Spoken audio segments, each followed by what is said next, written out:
안녕하십니까. 도상순 목사입니다. 오늘은 갈라디아서 전체를 한번 강의하고자 합니다. 이 강의는 젊은 후배 목사님들에게 드리는 말씀이 되겠습니다. 젊을 때부터 성경을 다 암송하고 또 성경을 바르게 이해하도록 또 좋은 방법을 소개하고자 합니다. 이런 방법으로 이해를 하면은 성경을 바르게 이해가 되고 또 온전한 지식을 갖출 수가 있다. 성경에 대한 나름대로 주관을 가질 수가 있다. 자, 이것을 본을 보여드리고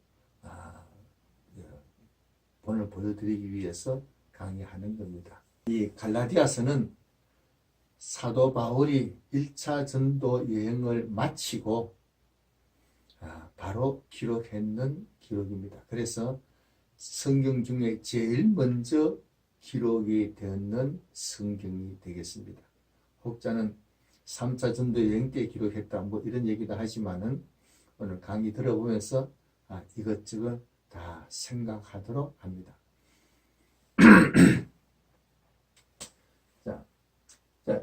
갈라디아서는 6장까지가 있고 동그라미를 이렇게 그려놓은 것은 1장에는 성경에 동그라미가 4개가 있습니다.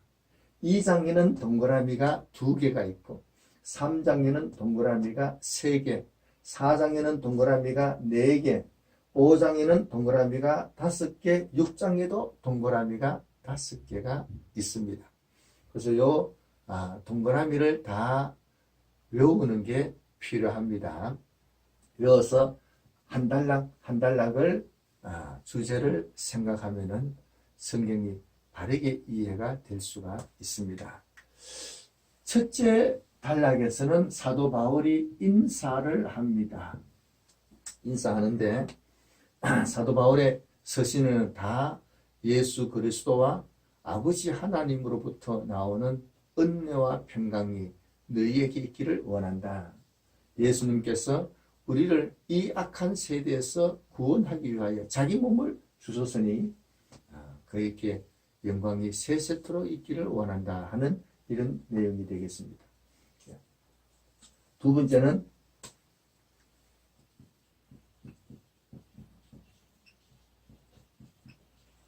다른 복음은 없다. 내가 전한 그 외에 다른 복음을 전하는 사람은 저주를 받을지어다 그랬습니다. 천사라도 저주를 받을지어다. 사도 바울이 아주 강력하게 다른 복음은 없다. 그래서 다른 복음은 전하는 사람은 저주를 받을지어다. 이렇게 아주 강력하게 말씀을 하셨습니다. 그 다음에 세 번째는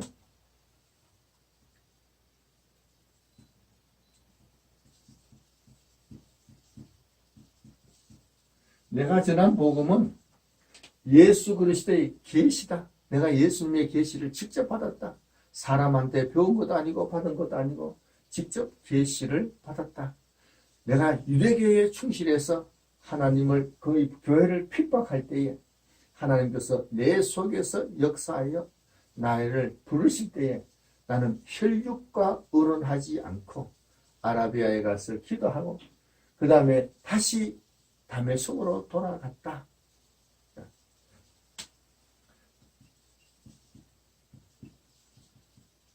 3년 후에 예루살렘에 올라갔는데 게바를 만나서 15일 동안 같이 있으면서 야고보 외에는 아무도 만나지 않았다.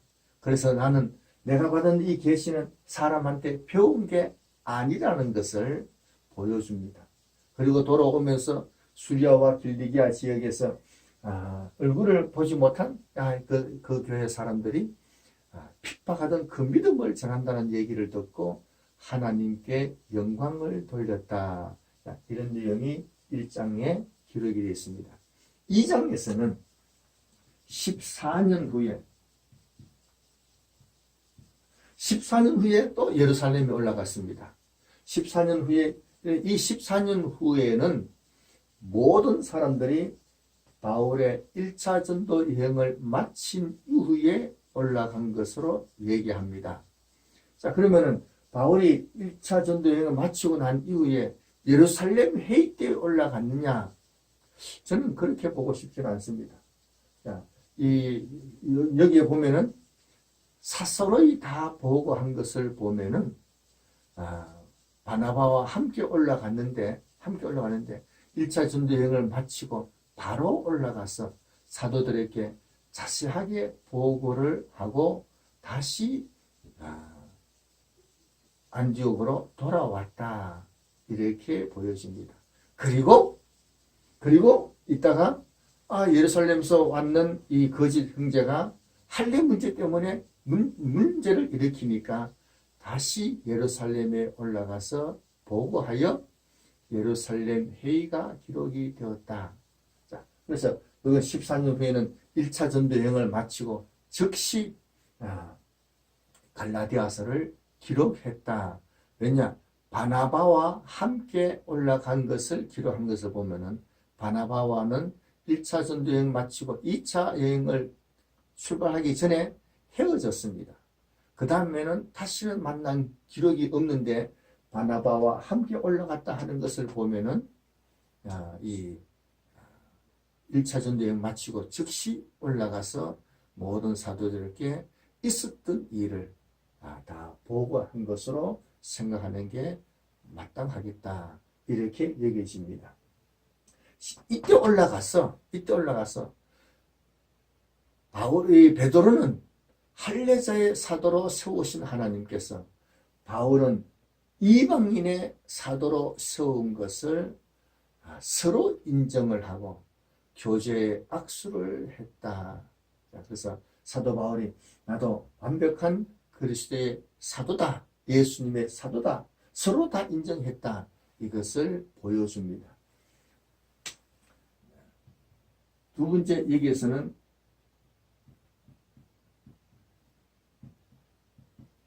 베드로를 책망했습니다. 베드로를 책망했는데 다른 사도와 바울은 나도 동등하다. 똑같은 사도다. 그래서 도리어 베드로를 모든 사람 앞에서 책망했다. 그래서 동등한 사도임을 표현해주고 있습니다. 베드로가 믿음으로 하지 못한 것을 책망했는데 이것을 보면은 율법의 행위로 어려워지는 게 아니다. 율법의 행위로 어렵다함을 받을 육체는 아무도 없다는 것을 보여주면서 여기서부터 쭉 설명하면서 믿음으로 어려워지는 것이다. 그래서 내가 이제 사는 것은 하나님의 아들을 믿는 믿음 안에서 산다. 그래서 믿음을 강조해서 믿음을 이제 얘기하고 있습니다. 3장에서는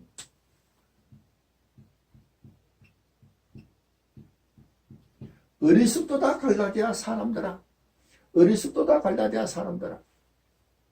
너희가 성령을 받았는 것이 율법의 행위였냐 듣고 믿음으로냐? 율법의 행위였냐 듣고 믿음으로냐? 어때? 듣고 믿음이라는 말도 제가 다시 다른 강의를 하겠습니다. 듣고 믿음은 어차피 헬라를 보고 강의하겠고, 어리석도다 갈라디아 사람들아, 성령을 받았는 것이 율법의 행위였냐 듣고 믿음으로냐 이랬습니다. 그래서 듣고 믿음으로 성령 받은 것이 아니냐, 이걸 정리합니다. 그러면서 아브라함도 하나님을 믿음으로 의로움을 인정받았다. 아브라함도 그랬지만은 온 이방 사람들도 믿음으로 의로워지는 것을 인정하시고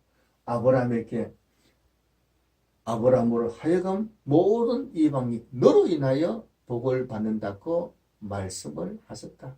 그래서 이 믿음으로 의로워지는 것을 이때 이미 다 약속하신 것이다.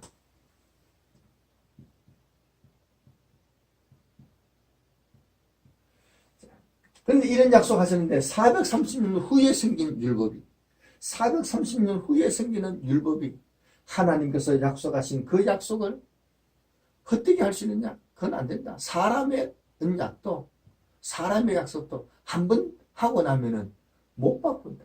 하물며 하나님께서 하신 그 약속이 430년 후에 생긴 율법이 헛되게 못한다.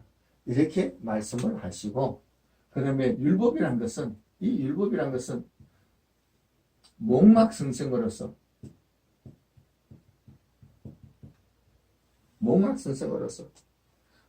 그리스도에게 인도하는 몽막성성이다. 율법을 지켜보면은 열심히 지키는데도 잘 안 된다. 안 된다. 자, 그래서 그리스도를 의지할 수밖에 없구나. 자, 그래서 율법을 지켜보면은 안 되니까 자꾸 그리스도에게로 이끌어 가는 겁니다. 그래서 몽학 선생이나 초등 교사다. 그래서 그리스도에게로 이끌어가는 몽학 선생이다. 4장에서는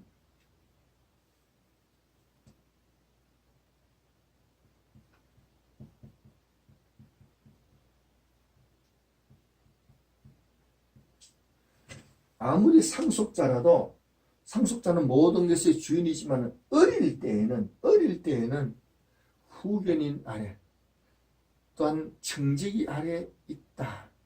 청지기 아래 있다. 어릴 때는. 그래서 우리도 어린 신앙일 때 세상 초등학문 아래에 있었다. 세상 초등학문 아래에 있었다. 이랬습니다.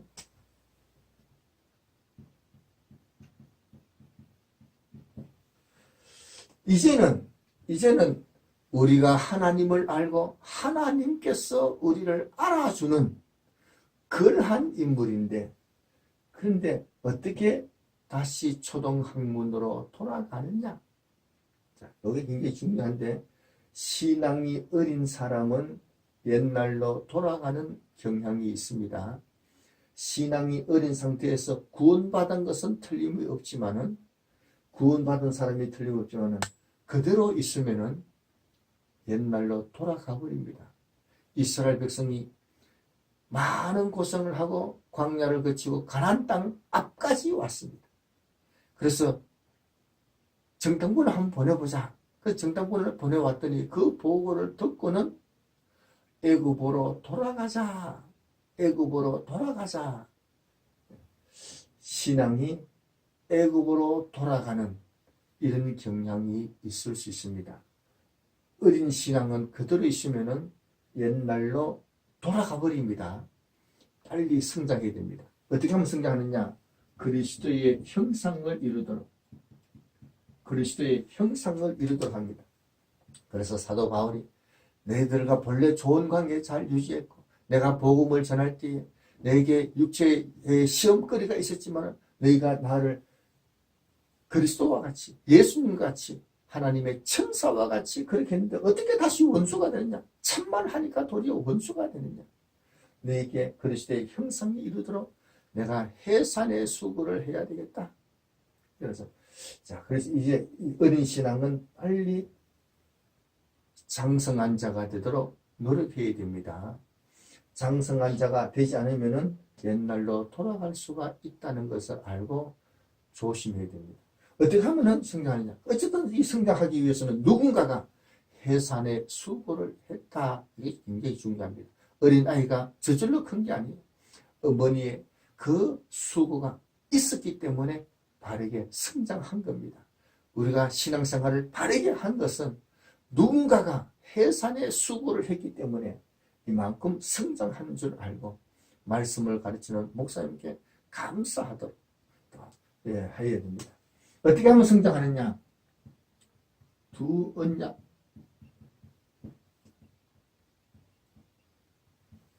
두 언약이 있다 했어요. 그 다음 달력에는 두 언약이 나옵니다.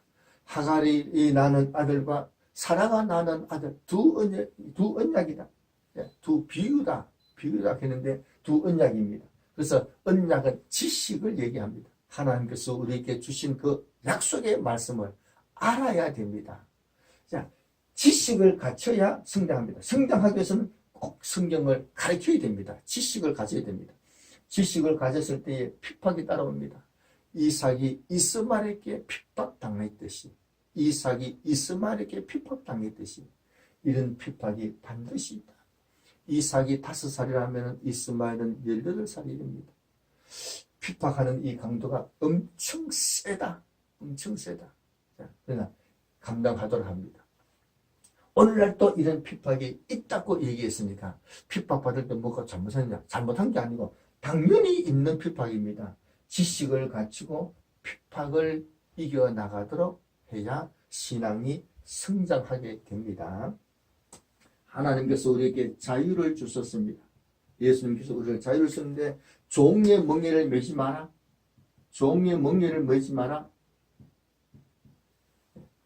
종의 자유인데 종의 멍에 매버리면 안 됩니다. 자, 믿음 생활 성장해서 잘 하는데 이단에 빠지는 사람들도 얼마든지 있을 수 있습니다.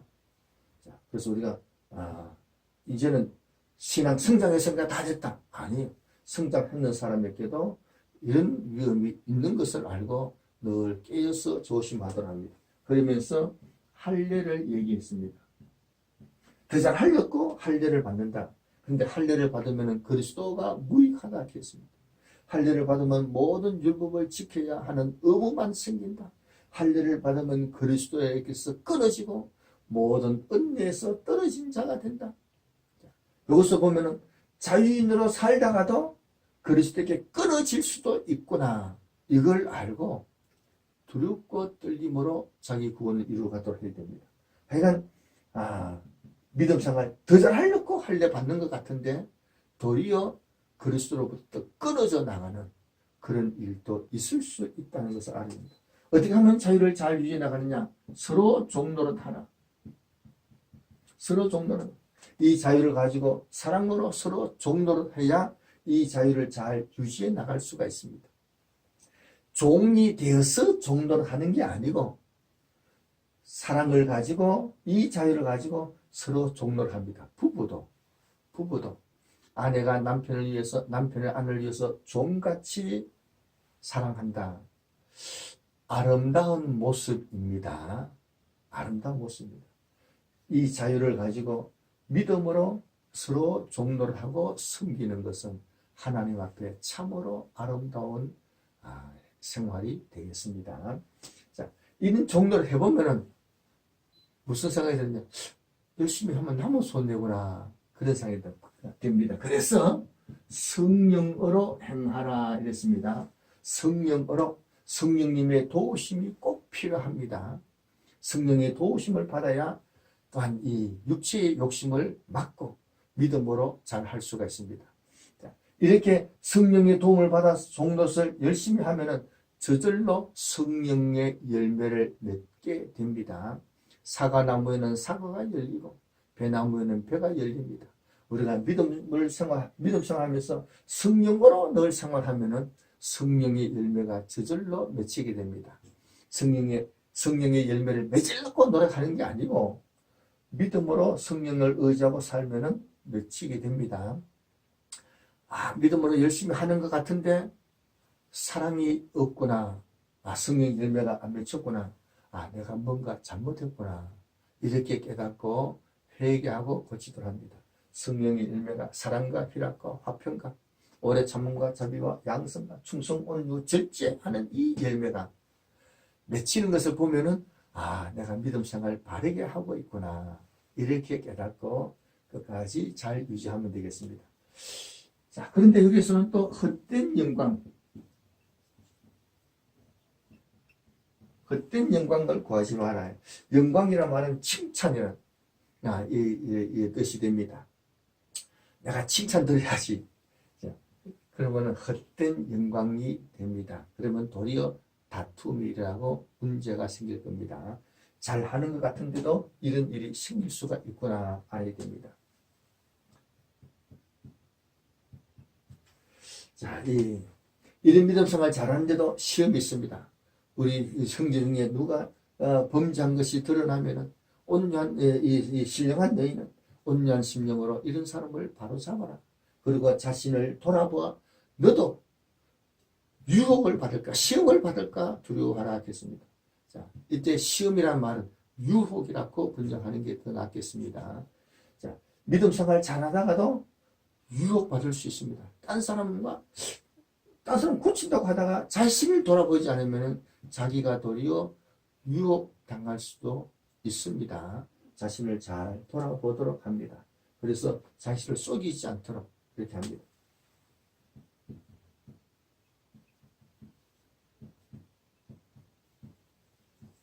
모든 좋은 것을 가르치는 사람과 함께하는 것 굉장히 중요합니다. 자, 목사님과 모든 것을 함께하는 것 그렇게 해야 안전하게 갑니다.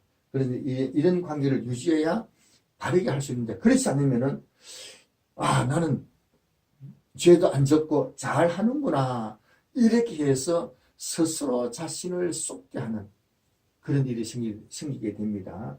그래서 무엇을 심든지 육체를 위해서 심는 사람은 썩은 것을 거두고 영을 위해서 심는 자는 영생을 거둔다 이랬어요. 영생을 거둔다. 여기서 영생을 거둔다 이런 말이 있어요. 그러면은 행위구원이냐? 아닙니다. 우리는 이미 믿음으로 이미 성령 받고 다 구원받은 사람입니다. 그런데 어떻게 생활하느냐에 따라서 영생을 거둘 수도 있고 또한 썩은 것을 거둘 수도 있고 이건 굉장히 중요한 표현입니다. 자, 그래서 이런 것도 이것을 알려면은 구속과 구원을 구분할 줄 알아야 됩니다. 구속과 구원을 구분할 줄 알아야 됩니다. 구속은 앞으로 토로시스, 구원은 소조. 그래서 구속과 구원을 구분해서 해야 이것이 이해가 되겠습니다. 자, 여기서 할례 받은 사람도 율법 못 지킨다. 자, 근데 왜 율법 자꾸 얘기하느냐? 핍박을 면하기 위해서. 핍박 안 받으려고 그렇게 하는 것이다. 자, 이 핍박이 여기도 나오고 여기도 나오는데 여기는 자기 성장, 개인 성장하기 위한 겁니다.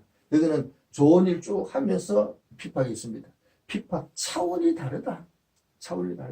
어쨌든 핍박은 늘 있기도 합니다. 이것을 감수하고 또 각오하고 믿음을 지켜나가도록 합니다. 이제 내가 예수의 흔적을 가졌으니까 괴롭히지 마라. 그리고 마지막에는 너희 심령에 하나님의 은혜를 기원하는 인사의 내용이 있습니다. 자, 이 갈라디아서를 동그라미를 쭉 하니까 다 이해가 됩니다. 또 그런데 여기서도 보면은 연결이 잘 하는 게 굉장히 중요합니다. 자, 연결할 때 어린애 신앙은 돌아가는구나. 그래서 성장해야 되겠구나. 성장하기 위해서는 지식을 갖추고 핍박도 감수해야 되는구나. 자, 그래서 이런 단락을 연결시켜 보면은 설교자의 신앙의 표현이 잘 드러날 수가 있습니다. 자, 이걸 보면은 자유가 있지만은 잘못하면은 끊어질 수도 있구나. 그리스도로부터 끊어질 수도 있구나. 자, 그래서 이 각 장마다 동그라미를 알고 그 다음에 단락을 주제를 잡고 해보면은 성경이 잘 외워지고 바른 이해가 되고 또 성경을 강의가 끝나면은 뭔가 좀 알게 되었구나 하는 지식 있는 또 자신감 있는 그런 목회자가 될 수가 있습니다. 감사합니다.